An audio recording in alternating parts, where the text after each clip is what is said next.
Друзья, всем привет! На мой видеоканал в последнее время очень много пришло новеньких, поэтому давайте с вами знакомиться. Меня зовут Наталья. Я 2,5 года назад переехала вот в этот деревенский дом, которому в этом году исполняется целых 50 лет. Мой дом 1976 года постройки. И, в общем-то, за эти 2,5 года я уже сделала немало. Об этом я рассказываю в своих предыдущих видео. Я даже сделала для вас специальный плейлист. В этом плейлисте собраны целый ряд видео, в которых я рассказываю, как я переделывала дом, что делала с участком и так далее. Но если вкратце, то основная часть моих финансовых вложений и сил была направлена на то, чтобы довести до ума коммуникации в этом доме. Я завела в него газ, сделала 15-киловаттное электричество, отремонтировала водоразводящую и отопительную систему, вставила новые окна, двери, построила новое крыльцо. В общем-то, за эти 2,5 года было сделано немало. И еще хочу отметить то, что я делаю все это одна, в одни руки. То есть где-то сама что-то делаю, где-то нанимаю мастеров и зарабатываю деньги на них. В общем, дается мне это нелегко, и, конечно, хотелось бы, чтобы это было все быстрее, но, к сожалению, в одиночку быстро не получается. Однако я не унываю и продолжаю делать все в своем темпе и в своем ритме. Да и вообще всех дел в деревенском доме не переделаешь. И все сразу в один момент точно не сделать. Даже если у тебя будут деньги, даже если у тебя будут рабочие руки лишние, и даже если у тебя будет куча времени. Потому что в деревенском доме нужно делать все постепенно, с чувством, с толком, с расстановкой и с пониманием, что вообще в итоге вы хотите сделать. Поэтому в этом деле я двигаюсь осторожно, вдумчиво, все предусматриваю, планирую наперед и расставляю приоритеты. Так, друзья, ну что ж, пришло время доработать все-таки мою спальню, докрасить, потому что вот видите, вот здесь вот эта часть стены докрашена мной в белое. В прошлый раз я вот это вот красила какой-то плохой краской, которая очень плохо легла.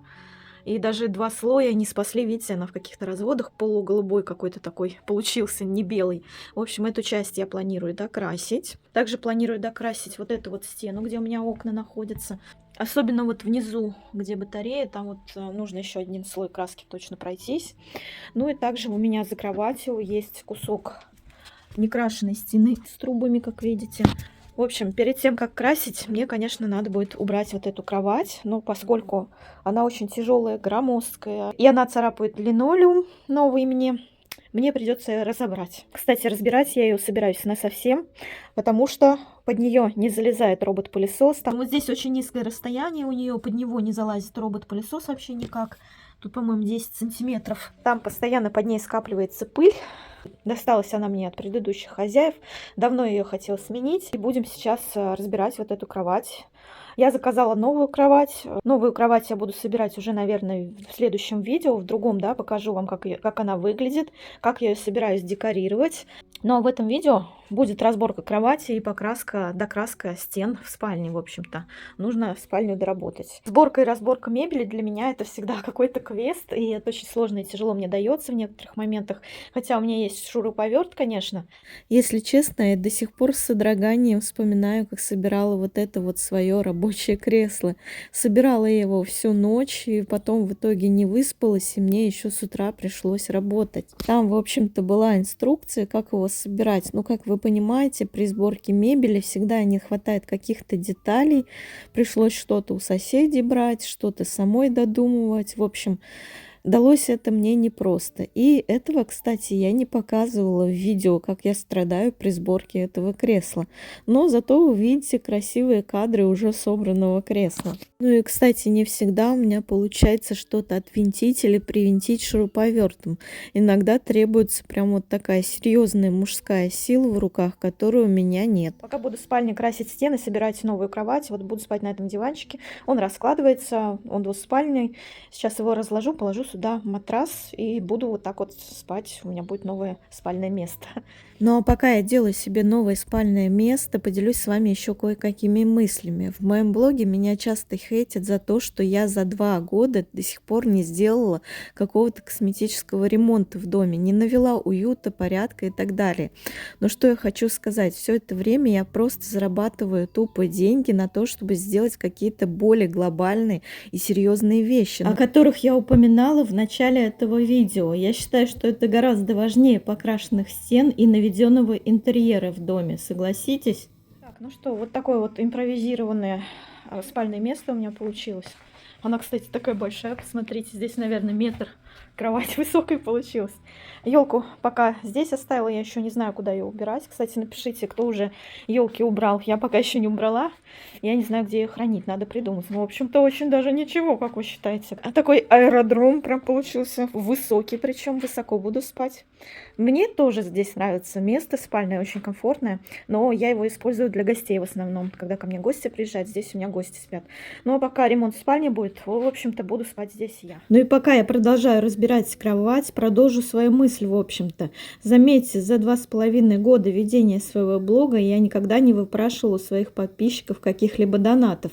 И то разместила реквизиты для донатов только по настоятельной просьбе своих подписчиков. Также я принципиально не принимаю от своих подписчиков очень дорогих подарков. Ну, потому что я не нахожусь в какой-то такой супер критичной ситуации, да, чтобы люди тратили на меня свои деньги. Так, ну что, друзья, вот она, разобранная кровать. Еще не знаю, где я буду хранить, надо придумать. И вот посмотрите, что я вам покажу. Посмотрите, какая грязища от нее.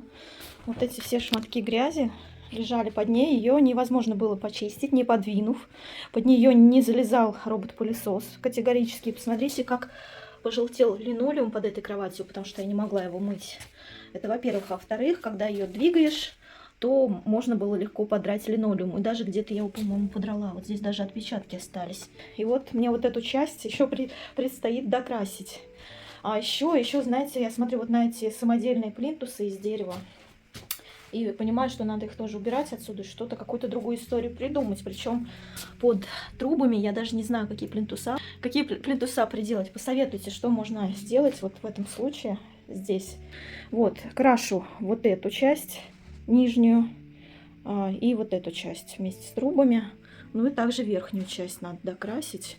И вот здесь, мне кажется, еще вверху, может быть, еще я одним слоем пройдусь. И вот здесь вот тоже надо будет. И слушайте, так сразу просторно в спальне стало. В общем, я рада, что скоро привезут новую кровать, я ее буду собирать. Это будет в следующем видео, но пока мы ее покрасим и приберемся тут немного. Так вот, друзья, продолжу свою мысль. Деньги со своего блога я зарабатываю исключительно с рекламы в нем. Поэтому ваши подписки, лайки, комментарии очень сильно помогают продвигать мой блог и привлекать все больше и больше рекламодателей. За что я вам очень благодарна, потому что именно благодаря этому какие-то переделки в моем доме, ремонт и так далее, это все происходит гораздо быстрее. Кстати, забыла сказать, если кто-то меня смотрит из местных, и если вам нужна кровать вот такая вот, я могу вам отдать ее совершенно бесплатно. Только напишите мне в Телеграм, в личные сообщения, и мы с вами договоримся, как и что. Эта кровать хоть и громоздкая, неповоротливая, но она еще может прослужить кому-то очень долго, поэтому предлагаю вам ее забрать совершенно бесплатно. Ее размер 140 на 200, вдруг кому-то действительно очень нужно и пригодится. Короче, я смотрю вот на эти плинтуса, так называемые. Смотрите, сколько здесь грязища. В общем, сейчас буду их отвинчивать, потому что это безобразие. Это просто меня раздражает и нервирует. Я лучше, короче, какие-нибудь нормальные плинтуса куплю и привинчу сюда. Но это безобразие. Здесь очень много пыли, грязи. А еще я нашла еще одно место, где поцарапала кроватью линолеум. Вот, отковырялась штучка. И вот, посмотрите, как я подрала этой кроватью, пока ее двигала, когда пыталась убираться под ней. Ну, короче, это был линолеум новый совсем. Я его в 2024 году сюда стелила. Жалко.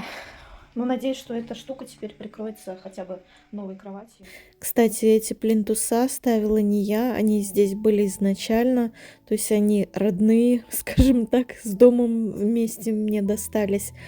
Ну и, как видите, они самодельные, и нет смысла в них, в общем-то. Я буду менять их. Кстати, спальню я окрашу белой мелованной краской с матовой такой вот текстурой, без бликов. Обожаю матовые текстуры. И, в общем-то, из-за этого в спальне достаточно светло и такая вот приятная шероховатость на стенах. Краска у меня без запаха, поэтому я не боюсь, что задохнусь в доме зимой.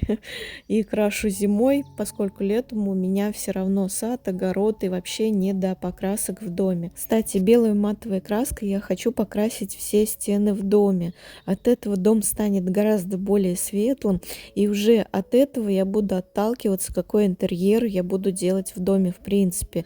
Вот, в общем-то, со спальней я начала и это делать. Кстати, напишите в комментариях, какие виды интерьера можно сделать с белыми стенами. В чате Телеграма мне уже предложили кое-какие варианты, но я пока еще в раздумьях. Кстати, если у кого-то из вас вот такой же белый интерьер, напишите в комментариях, что вы делали, как вообще обыграли, в принципе, интерьер. Мне будет интересно почитать. Ну и также предвосхищаю комментарии людей, которые противники белого цвета, которым он не нравится. Лично мне он очень нравится, он создает очень много света в доме. На вкус и цвет товарищей нет. Если кому-то не нравится, я вас не заставляю на это смотреть. Ну а мне лично все очень нравится, поэтому я и крашу белым. Кстати, в голубой цвет выкрасили весь дом предыдущие хозяева. Мне же этот цвет совершенно не нравится, поэтому я его меняю. Однако изначально стены в доме были не голубые. Кое-где на стенах я увидела облупившуюся голубую краску и под ней оливковый цвет. Мой любимый оливковый цвет. Оливковый, желтовато-зеленый какой-то такой. Ну, в общем, на экране я вставлю цвет вот этот, вы увидите его.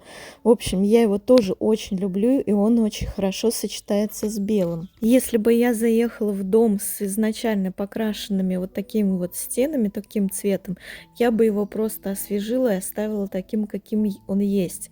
Мне очень нравится этот цвет, но, к сожалению, получилось как получилось.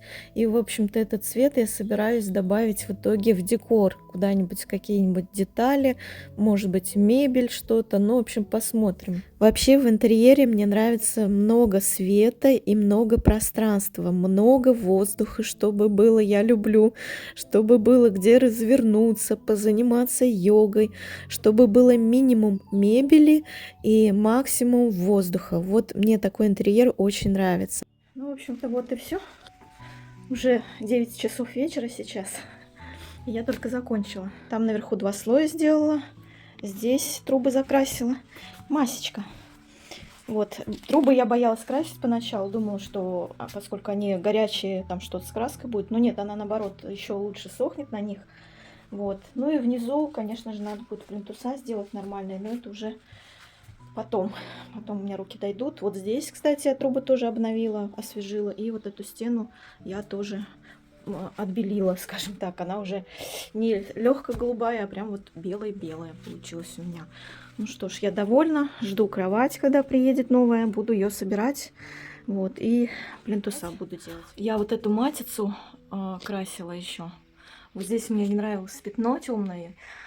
Я его закрашивала. Я не знаю, там, наверное, 300 слоев краски, но оно все равно темнеет прямо на глазах.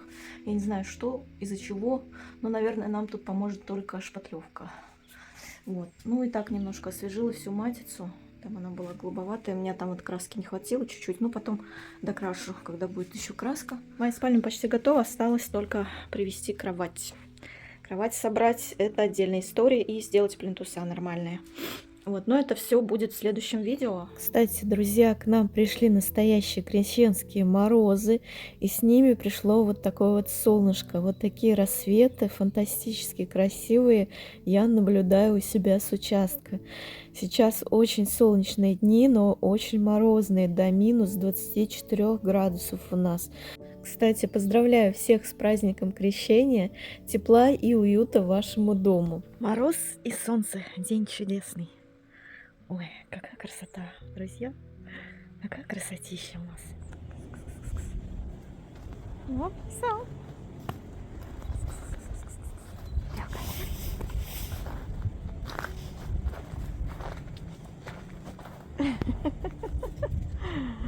Встреча была неизбежна.